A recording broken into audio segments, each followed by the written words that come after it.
Welcome to my channel. मेरे channel को subscribe नहीं किया तो सब्सक्राइब कीजिए और बेल आइकन को जरूर दबाएं। सभी लेटेस्ट पाने के लिए जुड़े हमारे साथ। आइए जब बात करने जा रहे हैं एसएससी एमटीएस ईस्टर्न रीजन से कुछ अपडेट्स आई है जो कि काफी जो है कि एक सरप्राइजिंग अपडेट्स है जिसको कि अभी हम आपको बताने जा रहे हैं। और साथ ही साथ आपको बता दें कि डिपार्टमेंट एलोकेशन के बारे में बहुत सारे लोग ये कमेंट कर रहे हैं कि डिपार्टमेंट एलोकेशन तो अभी तक नहीं हुआ है, कब होगा, फिर उसके बाद ज्वाइनिंग में कितना टाइम लगेगा, या बहुत तरह की बातें जो है कि चल रही है। लेकिन देखिए, डिपार्टमेंट एलोकेशन से भी फास्ट इस बार जो है कि ज्वाइनिंग प्रोसेस है। ये सबसे बड़ा सरप्राइजिंग एलिमेंट है, क्योंकि और बार देखा गया है कि पहले एलोकेशन आने में वक्त लगता था, और जब एलोकेशन आ जाता था फिर उसको डीवी कंडक्ट करना, फिर उसको ज्वाइनिंग लेटर देना में काफी टाइम लगता था। पहले जितना टाइम एलोकेशन में लगता था, अब उतना टाइम डीवी में, उससे कम टाइम में डीवी हो जा रहा है। मतलब एक स्टेज आ जाए आगे चल रहे हैं।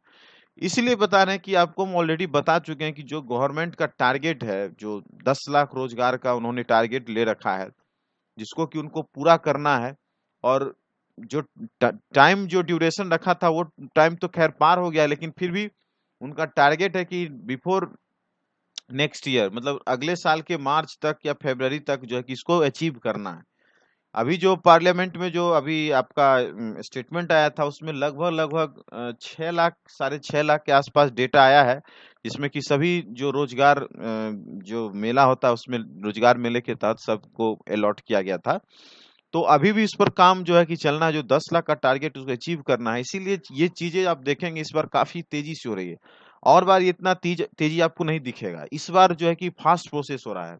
किसी किसी रीजन में थोड़ा स्लो भी है, लेकिन वो भी फास्ट हो जाएगा। लेकिन आप बाकी को अगर कंपेयर करेंगे तो आपको यहाँ पर स्पीड कुछ ज्यादा दिखेगी।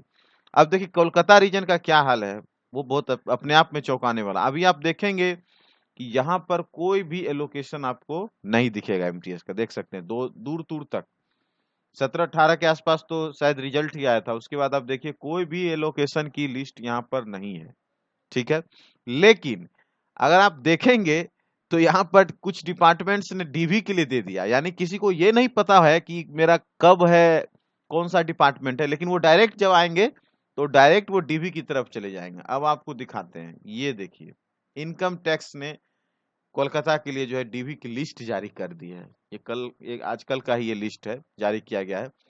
और इस लिस्ट में अब आपको एलोकेशन यहीं से पता चल जाएगा। अब डिपार्टमेंट एलोकेशन का वेट ही नहीं करना है। जो जिन लोगों का इनकम टैक्स में एलोकेट हुआ है उनको तो यहीं से पता चलने वाला है। और जो इसमें से बच गए हैं तो समझिए कि उनका कहीं और एलोकेशन होना है, किसी और डिपार्टमेंट में एलोकेशन होगा। लेकिन यहाँ अभी तक जो एलोकेशन इसमें दिख रहा है उसमें तो इनकम टैक्स का, ये देख सकते हैं, ये देख लीजिए। डॉक्यूमेंट वेरिफिकेशन के लिए जो है कि सेलेक्टेड कैंडिडेट्स के लिए कॉल किया गया है। ठीक है। सीबीडीटी ने allotted to the charge of principal commissioner income tax West Bengal and Sikkim. West Bengal और सिक्किम दोनों इसके जुरिडिक्शन में आते हैं। ठीक है। अब यहाँ से इसको देखिए क्या क्या लिखा गया है। ये आपको दिया गया है कि जो एग्जामिनेशन वगैरह कंडक्ट हुआ था उसमें लगभग 250 कैंडिडेट जो हैं इसमें, 250 कैंडिडेट का इसमें जो है कि अलॉट किया गया है। ठीक है। लगभग 250 कैंडिडेट को इनकम टैक्स जो इस बार की अलॉट किया गया है। यानी कि मैक्सिमम नंबर ऑफ कैंडिडेट्स देखा जाए तो उनको भी इनकम टैक्स ही मिला है। अब इसमें बताया गया है कि क्या क्या क्या आपको लाना है डॉक्यूमेंट्स वगैरह, तो वो देख लीजिए एक बार। ब्लैंक अटेस्टेशन फॉर्म है, इनक्लोज किया गया है ट्रिप्लिकेट इन ओरिजिनल। यानी ब्लैंक अटेस्टेशन फॉर्म का तीन तीन जो है कि मतलब 3 सेट उसको बोलिए। जैसे 1 सेट, 2 सेट, 3 सेट, उसको ट्रिप्लिकेट मतलब 3 सेट, डुप्लीकेट मतलब 2 सेट। ठीक है।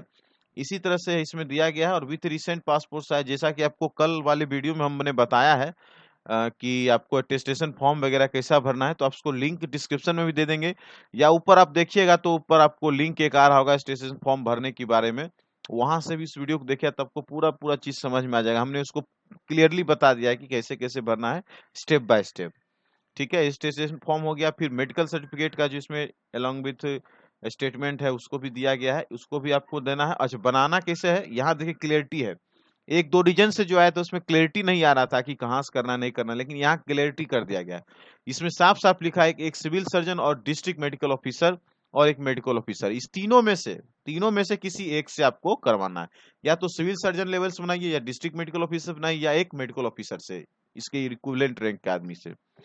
ठीक है। उसके बाद है इन केस ऑफ फीमेल, तो फीमेल के केस में यहाँ दिया गया है रजिस्टर्ड फीमेल मेडिकल प्रैक्टिस होने चाहिए।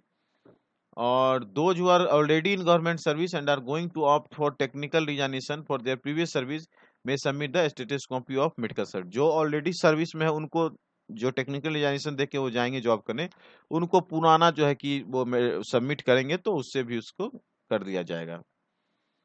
फॉर्म बी है जिसमें कि करेक्टर सर्टिफिकेट का आपको दिया गया है, उसमें आपका अटैचमेंट होगा, उसमें से आपको बनाना है। उसके बाद दिखा है कि ओरिजिनल सर्टिफिकेट जो है प्रूफ के तौर पर एकेडमिक क्वालिफिकेशन या जो भी जितने भी चीजें हैं, आईडी वगैरह जो सब कुछ उसको आपको उसमें आपको इनक्लोज करना है। फॉर्म सी है जिसमें कि कैंडिडेट्स को स्टेटमेंट देना है। फॉर्म सी में जो भी इसमें फॉर्म सी होगा वो सब आप देखेंगे। फिर फॉर्म जी है, before joining candidate must give a declaration, एक डिक्लेरेशन देना है कि उनको he has done more than one wife husband living, एक से अधिक तो उनके पास शादी इन्होंने नहीं किया, मतलब शादी का मसला है। और उसके बाद आपको देना है SC ST या जो भी कास्ट सर्टिफिकेट है उसको देना है। देखिए यहाँ पर एक चीज जो बहुत जरूरी है, जो इसमें दिया है क्रूशियल डेट दिया गया, मेंशन किया गया है। The crucial date for this purpose will be the closing date of receipt of online application, this is 17/2/2023। जो आपका बनना चाहिए जो डॉक्यूमेंट वो 17/2/2023 तक के अंदर, क्लोजिंग डेट के अंदर ही आपका ये बनना चाहिए ओबीसी का सर्टिफिकेट का, जो कि बहुत ज्यादा कंफ्यूजन होता है लोगों में। उसमें साफ साफ लिखा है OBC certificate issued by competent authority as per state list of OBC and not included in the central list of OBC will be not be accepted. मतलब आपको सेंट्रल लिस्ट का ओबीसी होना चाहिए, स्टेट वाला यहाँ पर नहीं चलता है। आप वो तो आपको पता ही होगा। फिर ईडब्ल्यूएस का मसला वो तो आप जानते ही है, ये पूरा का पूरा आपको पता ही रहता है। फिर इसमें दिया गया है कि पीडब्ल्यूडी वालों के लिए है, ठीक है। एनी चार्ज और in present postal address mobile number, कोई अगर आपको चेंज करना है present address mobile number email ID, तो वो भी आपको ऑफिस को एक बार इंडिकेट करना है रोल नंबर के साथ। ठीक है, सब चीज इसमें बता सकते हैं। अब आपको आना कब तक है या कहाँ आना है वो देख लीजिए। इसमें दिया है सब कुछ लेके documents on the dates mentioned against, कहाँ additional office of income tax headquarter Kolkata, first floor, room number 14, Aayakar भवन, चावरी क्या है, चावरी घी स्क्वायर, कोलकाता 69।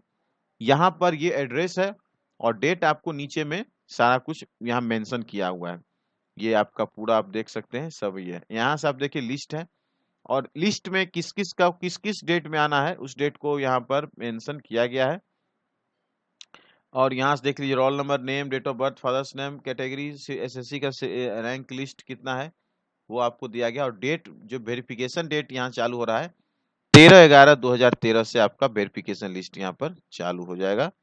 यहाँ से आप देख सकते हैं पूरा का पूरा आपको यहाँ 13 को 14 को इस तरह से लगभग 14, फिर 16 है, और आइए नीचे 16 है, 17 भी है, 17 है, यानी 13 से 17 4 डेट में लगभग यहाँ पर 13, 14, 16, 17 में लगभग 250 कैंडिडेट हैं जिनका कि यहाँ पर होना है। क्लियर है, ये आप देख सकते हैं पूरा का पूरा आपका लिस्ट आपके सामने आ चुका है। तो जितने भी इनकम टैक्स डिपार्टमेंट से रिलेटेड हैं वो जो है कि यहाँ पर आएंगे, ये वेरिफिकेशन करवाएंगे। साथ ही साथ इसमें CPWD वालों का भी इसमें आ चुका है। ठीक है, वो भी कोलकाता रीजन से ही है। CPWD का भी इसमें दे दिया गया है, उनको भी DV के लिए कॉल किया गया है, और उनको भी यही सब डॉक्यूमेंट्स वगैरह के साथ पहुंचना है। Original valid ID, photo proof, Aadhaar card, voter ID, PAN card, ये डॉक्यूमेंट्स रिक्वायर्ड हैं। ड्राइविंग लाइसेंस, गवर्नमेंट स्कूल का ID, 2 recent passport size photo है। फिर यहाँ पर ये सब एनेक्चर वगैरह दिया है, यही education qualification, experiment, matriculation date, EWS category, यही सब टोटल ओवरऑल यही बनाना और सारा कुछ लाना होता है। इसमें बहुत कुछ नया नहीं है, सब कुछ वही रहता है।